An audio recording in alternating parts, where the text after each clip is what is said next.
Në një kohë kur shkollat shpesh përmenden si hapësira konfliktesh dhe përdorimi i teknologjisë shihet me skepticizëm, nxënësit e gjimnazeve të Pogradecit po tregojnë një tjetër realitet.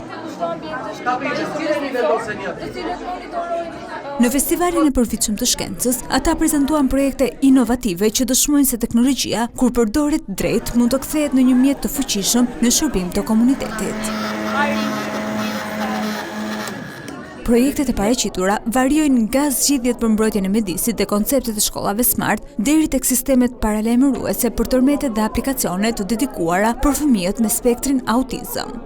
Duke qenë se është një temë që le të themi është lënë në arrest, ne menduam që të vimë në ndihmë, duke bërë dhe shumë takime, jemi në bashkëpunim me Qendrën e Autizmit të Pogradecit, duke bërë dhe shumë takime me prindërit, të cilët kanë fëmijë të prekur nga ky spektër, kemi marrë ide dhe kemi menduar që të vimë në ndihmë në ato çfarë kanë ata nevojë. Ky projekt synon të ofrojë një zgjidhje të qëndrueshme për një problematikë mjedisore dhe komunitare të zonës sonë, siç është ngotja e liçenit të Ohrit.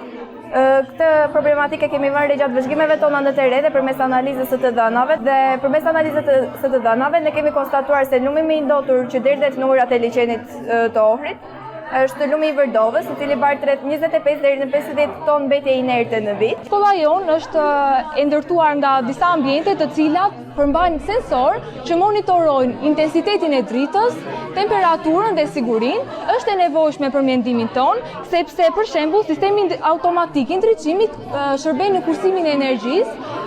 Gjithashtu kemi krijuar dhe një aplikacion. Ky aplikacion shërben për monitorimin e mungesave dhe pranisë të nxënësve në kohë reale, duke e bërë menaxhimin e shkollës më të lehtë dhe më efikas. Ky festival shërben si një shembull pozitiv. Të rinj shqiptar kanë potencialin për të sjellë ndryshime të rëndësishme, mjafton t'u jepet mbështetje dhe hapësira e duhur për t'i zhvilluar.